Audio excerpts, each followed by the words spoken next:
Cool. Well, thank you so much for being here, Natalie. I'm so excited to have you back. How are you? I'm good. Thanks for having me back. We had a really interesting conversation the first time, so I'm excited to continue it with you. Yes, absolutely. And you've been up to so many incredible projects, and if I say passion projects, so tell us a little bit about that. Oh gosh, there's so much going on. The first and anyway, it's all this journey has just been so it's been deep, and it keeps on getting deeper, and this is the beauty of being on this journey. And it really, what started out as trying to understand my child really came down to trying to understand myself and how I was parented, and what I want to define as a family, or how I define me being a parent going forward, so that I can hopefully disrupt some of the generational pattern that's been happening, and just give bigger options to what's possible for myself, obviously, and for my family and my kids. I don't know if you can tell, but I am like already tearing up. I am so like, yeah. Because what you said, like your first line was like, what started as a journey to understand my child turned into a journey of understanding myself. And wow, wow, wow, wow, wow. Yes, yes, yes, yes, yes. It's been really, like, I've always, and then this is very typical for a lot of parents, a lot of people, it's just be very strategy based. Like, this is the challenge, quote unquote, that's happening right now with my child, or in the dynamic. And what are the strategies that I need to employ to fix, quote unquote, the challenge, and get the result that I want. Yes, exactly. Yeah, so it's letting go and unlearning a lot, and then practicing a new way of being, so that you can honor, and I always say this, you honor yourself, obviously, and your child and your husband and your partner, whatever the case may be. And it's a journey. It's really, it's taken a lot, and but it's well worth it. But it's what I was saying is, like, these strategies that I was looking for, they're very they're not very sustainable. Right. So they do help in many ways, especially if you're struggling. And they're like, if 3 to 5 years ago you told me that this journey of parenting was about me and not my kid, I don't know if I would have even the headspace to really even hear that. it. Yes. Yeah. So I was just so desperate for something to work and something to fix. Yes. And that's the case for a lot of people, because to me it's this balance of the old parenting paradigm and the new parenting paradigm, and how do you bridge the gap between the two? You are speaking my language. This is like, I think I've said bridge the gap like almost every day for the last 2 weeks. I'm like, how do we bridge the gap? And I think that's what a lot of us are looking at right now. A lot of systems are breaking down because we cannot continue doing it the old way. And if anything, I think you and I can agree on is that these children are coming in so evolved that it's like they're demanding. They're demanding it. Yeah, they are demanding it. And I like to say they're calling us forward, calling us forward into discovering our true essence and our true self. And we have a choice. We either resist it, right? Yes. Or we lean in and access the supports that are there. And all of a sudden you start, not you, but we can find all the resources, and the people start showing up, and we start seeing these summits that individuals like yourself are putting on, so that we could go, oh, like there is a different way. There is a different way.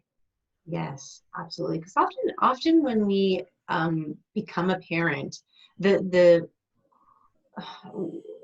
biggest frame of reference for us is how we were parented. And we might have ideas on what we'd like to do or what we don't want to do based on that. But then there's this your blind spots, which are the things that you don't know that you don't know. And that comes from learning, unlearning, having some awareness, and just opening up the conversations.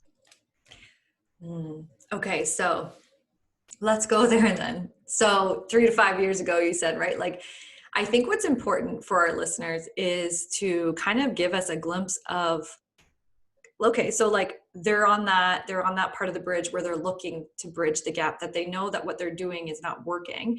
And let's say they're looking for the strategies, they're looking, because here's the thing, I think, is we do need to triage. Sometimes there are behaviors and there are skills and strategies that are going to help resolve that current situation. Absolutely. Right. And so in my world, I call it the presenting problem. Like, we definitely need to, or simple as a headache, right? If we have a headache, typical thing, take a Tylenol or an Advil and drink some water and get on and hustle, grind, get on with your day. But then if the headache keeps happening, we could continue to look deeper and go like, maybe it's because I'm dehydrated, right? Or if you're like me, you pull out Louise Hay's book, and she's all about You Can Heal Your Life, and she tells you what the potential mental and emotional thought pattern or belief that is associated with a headache. And by no means is it a medical diagnosis, but it's an awareness of, am I like devaluing myself? Yeah, why am I getting, like, why is this coming up? And often,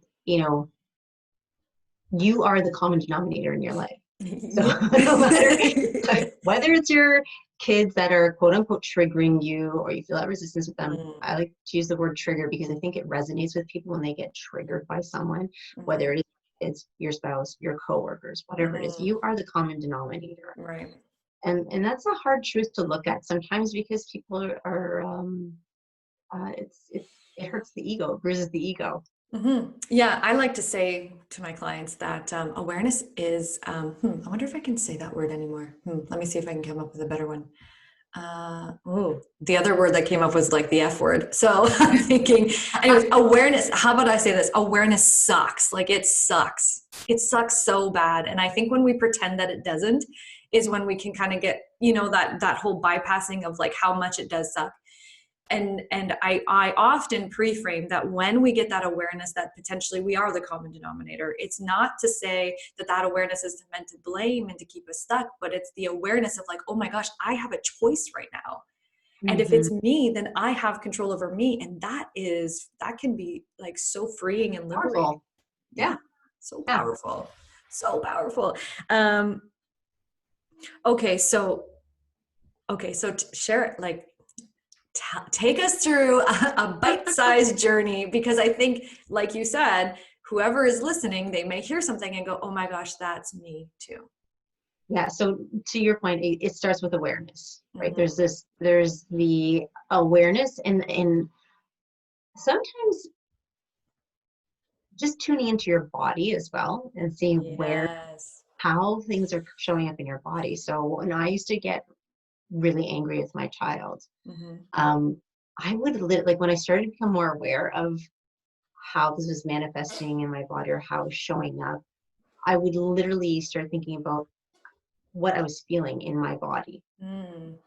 So that's one way to get connected with yourself, and get grounded with yourself as well in that moment, because sometimes you're just so in your head. They shouldn't be doing this. This is so disrespectful. They're being so rude. Blah, blah, blah, blah, blah, blah, that you tend to get so caught up in it. And then your reactions are that. They're just a reaction to the BS that's happening in your mind, as opposed to pausing, taking a moment. And what I'm saying is, like, I practice this every day. And sometimes I fail at practicing it. That's just the reality of it. But that's the practice of it. That is the practice of it. And that's that is the human design. That's what we are. We are meant to. You can have two viewpoints on this. You can either be judgmental and shameful that you failed in it, or you can learn from it. And those experiences are things that you can learn from, and that's So the awareness is taking that pause, having that, take that breath in, notice what's happening in your body, remove all the shenanigans that are happening in your head, or not even remove it, just like notice them. Notice, yes. Notice that you're saying these things in your head, either about your child or about yourself. Oh, I'm a failure as a parent. Oh, I can't do anything right. I can't get them out of the door, blah, blah, blah, blah, blah. Whatever it is, just notice it without the judgment. And that in and of itself might be enough of a practice for some people to start with. Honestly, I think like that could be, yeah, totally. Yeah, so that's a big part of it. And then for me, the next pillar, the next focus was the acceptance. Mm-hmm. As we know, and Eckhart Tolle says this, what you resist persists. Mm-hmm. So for me, just to start to take on that perspective that this is what's so. Mm-hmm. That's it. Mm-hmm. It is what it is. And it doesn't mean I absolutely love it. It doesn't mean that it won't evolve. Right. But the key is, if I put that negative energy toward it, I don't like this. I don't want this to be this way. There's something wrong here. Blah, blah, blah, blah, blah. Those things all elicit a current of non-acceptance. So you're not accepting what's so. Denial.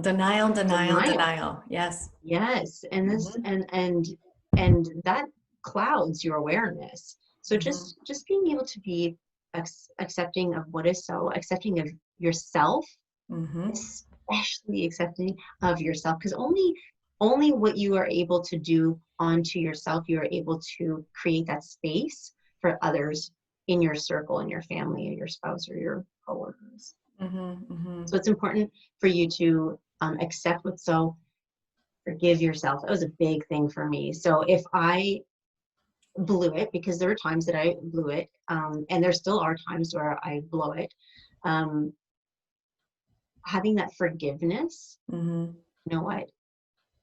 That wasn't great. I didn't love what happened. And I'm going to learn from it.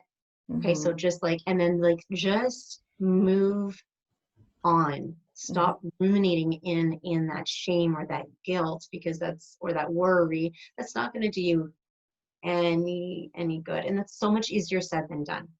Oh yeah. And I think that's the biggest piece, right? So it's like, yeah, okay, easy for you to say, and I think that's like, so when we talk about, this new paradigm of parenting requires, if I may say, is calling us forward, demanding that we do step into that space, but it is so it can feel so different and almost just like so not normal to even have that level of compassion for ourselves and to see it at the beginning of this journey, because I think I've been working with families for 10 years.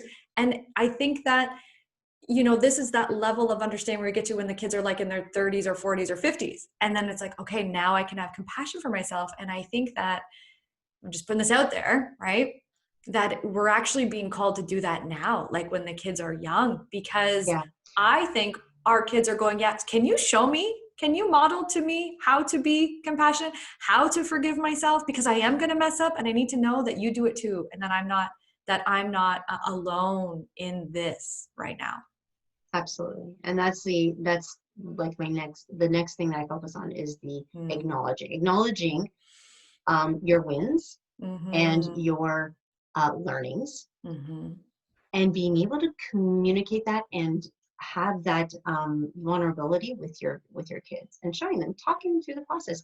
The other day, something happened, and my daughter, my two girls were fighting with each other, and I literally said this out loud to my husband. I said, in front of the kids, and I said, you know what? I actually don't know what to do in this situation. I really don't. I wonder if anyone in this room has an idea of how to maybe help solve this problem that we keep on having. Wow. Here's what I see. Cool. Here are some potential ways to solve it, or ways to at least start to navigate it.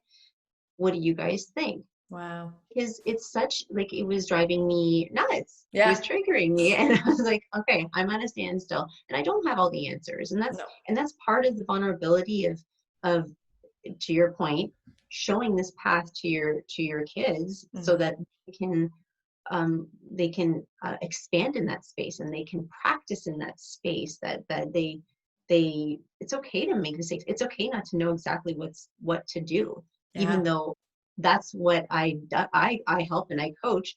I don't have all the answers, and I fail at times, and that's okay. But wouldn't you agree that as a coach, as a parent, as a facilitator of this work, I don't want to have all the answers, because that would mean that I was done, and I am not ready to be done. Well, that's a good indication that you are no longer growing or expanding or evolving, like I like to say, because to me, it's a lifelong journey. So you either can adopt that mentality, that mindset, or you can not and think that but I would say that if you think that you don't need to learn anymore, that's hugely the ego that's telling you that you don't, and that you need to know all the answers, which it's not a very freeing way to be.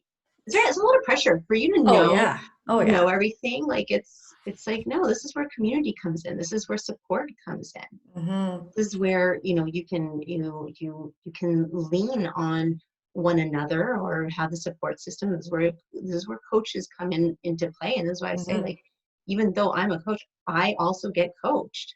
Oh, of course. Like, it would be 100%. Weird to not be coached, right? Because then it's like, but like, who's holding you accountable? Right. And who's holding the space for me so that I can expand and grow, and then hold that space for somebody else who I'm coaching.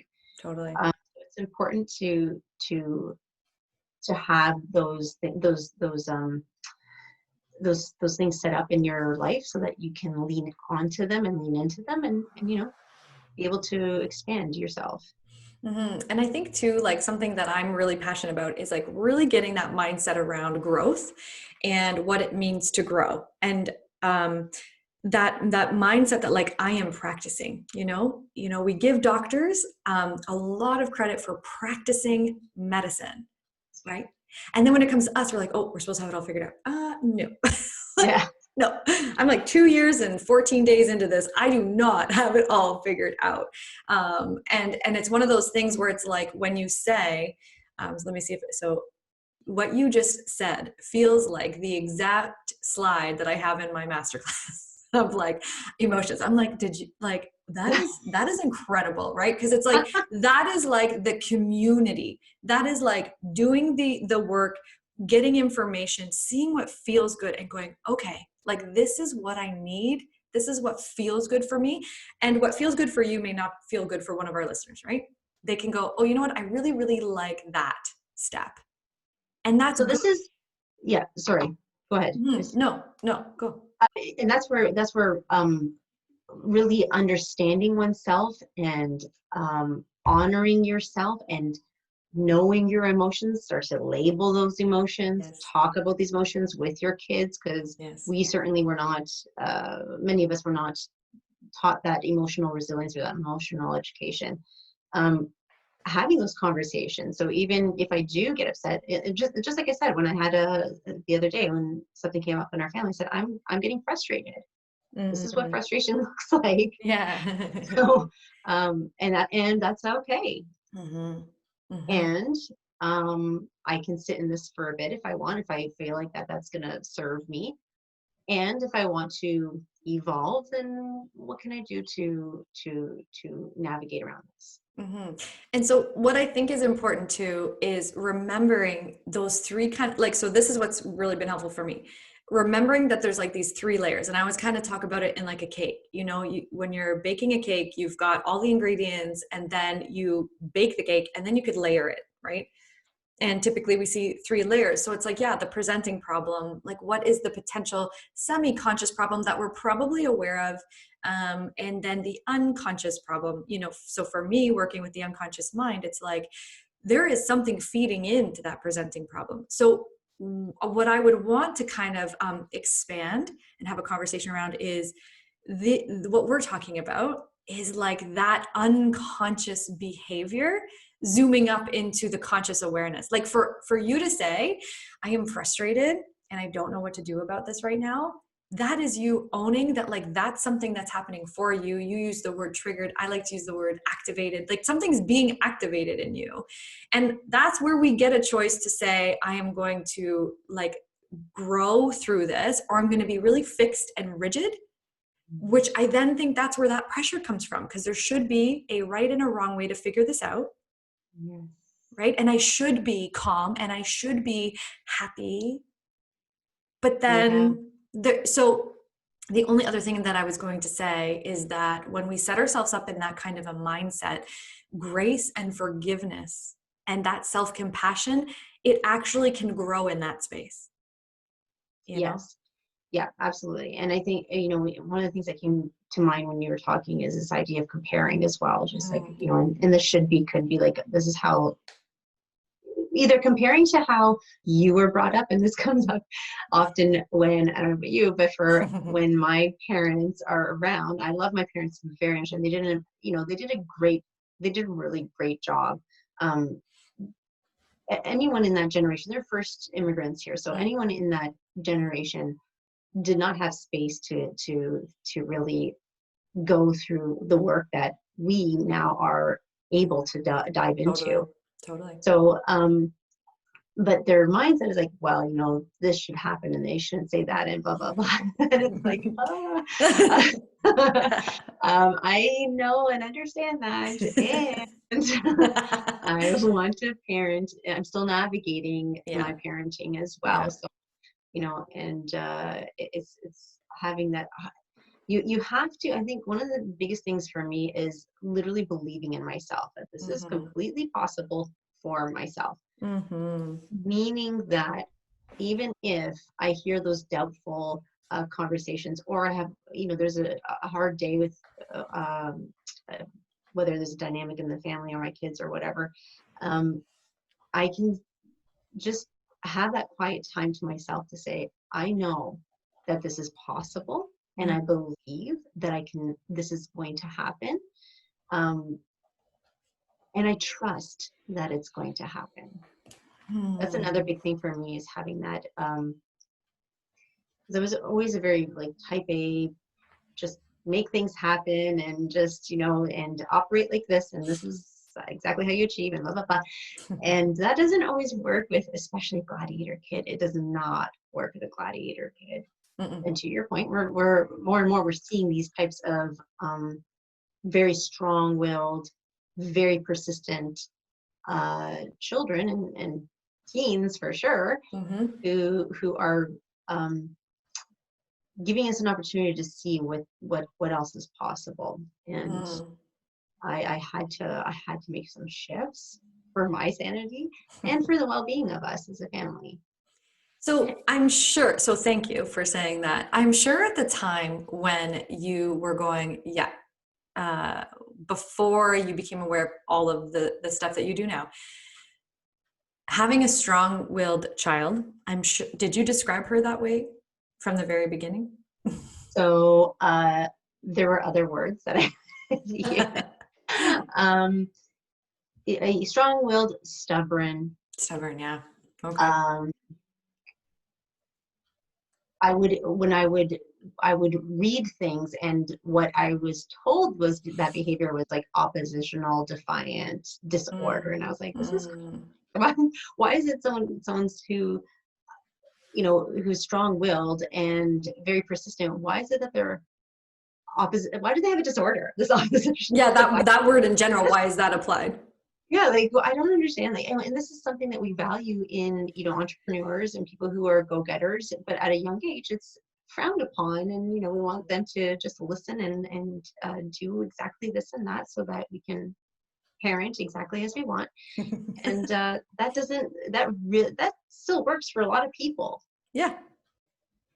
And if it doesn't, there's another way, right? There is another way. Yes, exactly. And that literally was just really, I had no choice, because my daughter is a gladiator, which is a term that coined by Jennifer Kolari, which is why I love that term, because it really gives the essence of that spirit of, spirited child, like that, strong-willed, and just wants to do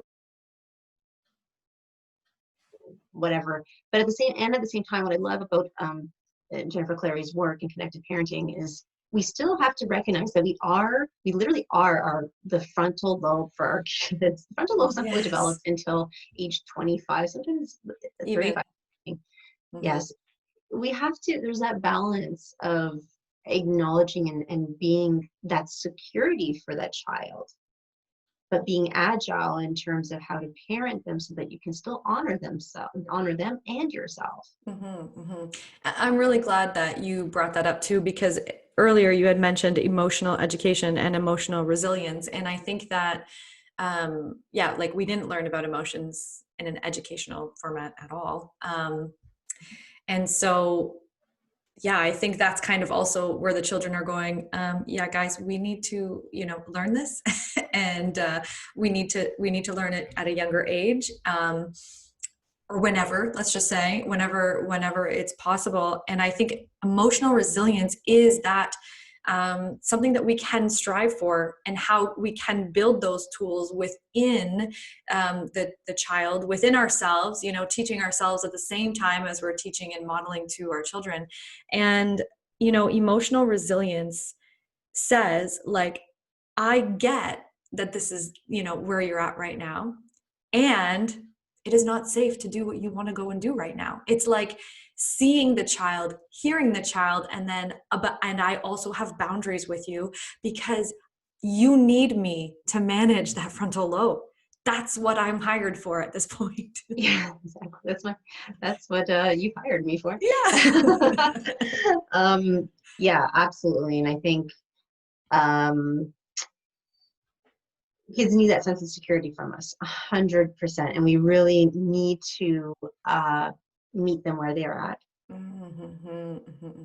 Um, and acknowledge their emotions, which can be really hard for a lot of parents, because again, it wasn't acknowledged for us. So that's real, and on a part of what my journey has been, this whole idea of anger, that I get angry, um more, like, not as much anymore, obviously, because I'm on this journey. But that was a huge thing for me. It was always seen as a shameful thing, like, you shouldn't be angry, or it means you have no control over yourself, or whatever the case may be. But I grew up with a lot of that as well. So how do I navigate it? Yeah. So Yeah. then I've been on this journey of how do I accept, and this again goes back to one of my pillars, my focus is just accepting that this is what's so. It's okay to be angry, even when I am upset, when when we're trying to get out the door, for example, and all the stuff is going in my head about rude, disrespectful, blah blah blah. We should be there. We're going to be late. Here, blah blah blah, and just separating, and like I said, just noticing those, and acknowledging what's happening in my body, that I'm starting to get angry, and I can feel it literally in my body, in my Yeah. bones, and one of the things that is important to start doing, and I've started to do this as well, is practicing those moments and getting a, a different result. So what I mean by that is, sometimes in the heated moment stuff happens, and you do have to, you lose it or whatever. Yeah. And like I said, you either get shameful and guilty about it, or you can learn from that experience. So great, I want to learn from that experience. It didn't go well. One of the ways to practice that is literally put yourself back into that mentality in that moment. Notice your thoughts. You're practicing this, right? Noticing that. Notice the emotions that are starting to happen, and replay the outcome. And this is so, like, and I know you know this stuff for NLP, and like what you like, you're literally rewiring your brain, your cells. And this is the part where you have to have that forgiveness for yourself, Yeah. because for me, I've been operating a certain way for 40 years, and Yeah. in some ways it served me. In many ways, actually, it Totally. served me, Yeah. but now it's not anymore. Yeah. So how do I shift this, and how do I do it in a way that it shows my kids to do it as well, because I'm teaching them as I'm learning. Yes. Yep. And I think that's where the grace comes from. I think that is like what our responsibility is like, I am not perfect and I am going to figure this out with you. And, I feel like we're almost I know we're in a pandemic. I know that. But emotionally, I think we're in a loneliness pandemic. I think that, so many of us have the ability to be connected to anyone, anywhere. And yet at the same time, are feeling so alone. And so some parts of me wonder, are we feeling alone in how we understand emotions? Are we feeling alone about what emotions mean and how that might, I always say that our emotions don't define us. They are just dictating what we need. And when we have that perspective, it's like, yes, I do get to be angry and I don't need to know why. And well, sometimes you need to know why so you can do differently. Yeah. But the meaning behind the anger doesn't mean that you're a bad person. And it doesn't mean that you're doing something wrong. It means that what's happening in that moment is causing you friction because you actually want something too. Yeah. And it's okay to want things. And a lot of conversations I'm having lately, you mentioned your daughter as a gladiator child, but before you kind of became aware of that language, would identify her as, the stubborn.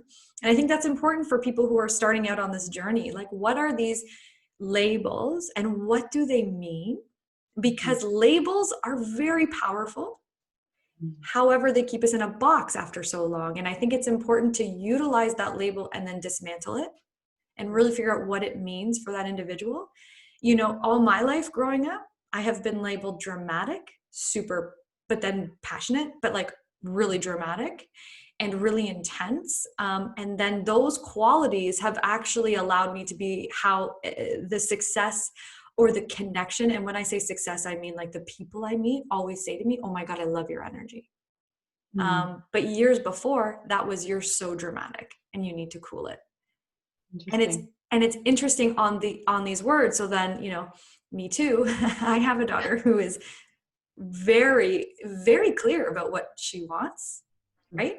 And so it's managing and harmonizing between what she wants, that space to choose, and then also saying like, no, like I get to say no. Yeah, it's totally about honoring her, honoring yourself, and having the boundaries to do both. And knowing that you are, yeah, pardon?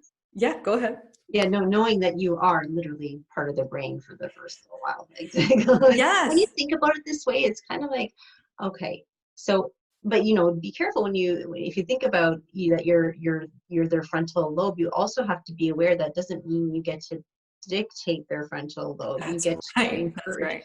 Yeah, you get to encourage that executive functioning and how and to understand their emotions, so that when they do, as they're developing, it's developing in a way that's evolved way more than yours. Totally. Hopefully, right? Yeah, and that's kind of, I would say, in having conversations and reading up with Jennifer's work as well, the pressure came off. It was like, okay, like, because sometimes we can get caught up in like, what's my gut saying and what's my head saying and what should I do and what does everybody else want me to do? And I think that takes us so out of our bodies, right? And when we're out of our bodies, then we're not present. We're not present to what that child needs in front of us. But I think it also takes a lot of grace and work on ourselves, which is where I'm bringing us back to, this journey of helping your child turn into that journey of really, finding yourself and those pieces. It's like, to be present in my body is going to require me to get to know myself and do resolving work or healing work and that deep dive work, and knowing that that's okay. And also knowing that like I get to be present and I get to tune in. Like I kind of see it as like a heart code. Like when I'm present and I'm in that moment with my daughter, I can be present with her heart and I can create that space. And then I can also say, you know what, like, yeah, that like, here's where the limits are. And I'm cool with everything else at that point. Yeah. And it's a practice. I am like definitely still she's 2, like right? Like it's still a practice. Those things. Yeah. Yeah, absolutely. And it's good to notice that that you want to bridge the gap between the two different parenting paradigms. because for me that was a huge, like, ideally I wanted to be this conscious parenting and blah blah blah, and but I was so struggling, I wasn't sure how to get there. Mm-hmm. So I have found ways to continue along that. And yeah, like you said this before, everybody has different ways and different um, a different journey. Yeah. But Mm-hmm. these are just like, I'm sharing my journey because, like, if it resonates with you at all, then use some of that. And Yeah. I'm here to help, because really I get it. I get Mm-hmm. like Mm-hmm. struggling. You think that you're completely all alone, that you did something wrong, that you're not raising this child properly, blah blah blah blah blah, and the weight is just on you. So there's this opportunity to break free, have some freedom, with within a container that is flexible, that is like, that moves. It's Yeah. just like this it's ever evolving, which is why it's important to notice, like, these things. How I was 2 years ago is not how I was 2 months ago is not even how Yes. I am today. Well, Like, yeah. Yeah. you're constantly growing, and that's okay too. Yeah. And the grace around that too. Like, just because I did it a certain way 2 weeks ago doesn't mean that I'm not okay with that, or that I can't change my mind. Because I think there's this level of like reflection that is needed. And that is such an important part of the journey. And I think too, like you said, like if this resonates, it's like, trust that that's your gut, and trust that there's something trying to get your attention, because there is a different way. And maybe it will be this way, maybe it will be another way, but I just think like that journey, each and every one of those steps is going to give us something, some level of awareness, some level of peace. And I do think that it's possible, especially now, especially now. Yeah, this has really been um a an opportunity, or a test, or Mhm. a however you want to look at it, a a moment in time where we can, a lot of people are worried about academics and how are their kids going to do in school and blah, blah, blah. And yes, that is important, depending Mhm. on the age of your kid, and it really depends on the age of your child. But I'll be honest with you, like we said before, most schools don't even teach social emotional learning. So this is a prime opportunity to look at those things. Like, look at, to me it was way more important about teaching my kids how to be in conflict. Like, when they're in conflict with each other, okay, Mhm. this is how you can communicate with each other. Mhm. Mhm. Okay, yelling doesn't help. Mhm. Or, do you notice that yelling helps? Have you noticed that she gave it, she shared with you because you yelled, or because you Right. you were able, it's like spending the time in that way has been way more important for us at Mhm. this time, Mhm. um, than doing the academics and sitting down. And because I've always said this, like, if you are not, all this is true for everybody. If you are in a state where you're just so fragmented, or Mhm. you're not present, you're not going to really learn anything anyway. Mhm. So it's Mhm. like, you might as well get yourself to a point where you're neutral, like Yeah. you're stable, neutral, you're able to take things in and learn and understand. And there's so many kids at school who are thinking about what happened this in the morning, or wondering who they're going to play with at school at recess, or but like, all of that is happening. So if we can try to help our kids navigate through some of that and notice their thoughts, Mhm. Mhm. notice it, Mhm. and then get back to what's happening right now in the present. Yeah, I agree. I was just thinking too, imagine like the extracurriculars were like how to love yourself and how to talk to yourself, like along with, the sports and the dance and the cheer and, all the things that are like incredibly important. Imagine there was a space for that to happen too. And I do see it in areas especially in my community, I do see that happening. Um, and I'm really excited about it for sure. So you have a book coming out. So Yeah, why don't you tell us about that? yeah, it's a compilation book. So it's called Ignite Love, and I share my story about my journey and unconditional love as a parent. Um, and really accepting all that you're, this is my motto, accepting all that you are while you're evolving to all that you can be. Ooh. That is a way to just, live the possible way to live your life. Yes. Yes. That is beautiful. I think Yeah. that's going to be the title of this There podcast. you go. Yeah, I found, like, and literally because this is how everything else in my life has been. How do I fix? How do I get better? How do I achieve this? Mm. And now it's just kind of like, okay, accept as it is. And yeah, it doesn't mean you can't have goals, but it can mean that you're totally, if everything were to end today, I'm totally good with it. And I'd like to continue on evolving. It's that surrendering. It's a total Mm, surrendering piece. Moving mhm. forward and surrendering and being open and finding that rhythm with the universe or with that higher self, and telling the ego to thank you and bye. Yeah. You mentioned Eckhart Tolle, so I'm like, yeah, I know we're speaking the same language. But yeah, so we'll put the link to the book below for sure. So thank you for sharing. And if our listeners are new here, we did record a previous episode in season 1 that I would absolutely encourage our listeners to go and check out as well. And we're just going to have you back all the time. Yeah. Because I just love, I'm like, I've got a call, but I'm like, I'm sure you and I could just keep on talking. And that's what I love about you. So thank you. And we'll definitely have you back on. And I will say to our listeners, if you have any questions or comments or feedback, please make sure to reach out to us. I'll tag both of us in the show notes. And yeah, I just think that questions are so important because that's how we learn, and there's no silly question, and there's no, there's nothing that cannot not be asked, because I think Yeah, that that's where we learn and that's where we grow. And I will say for myself, I'm totally open to having those conversations for sure.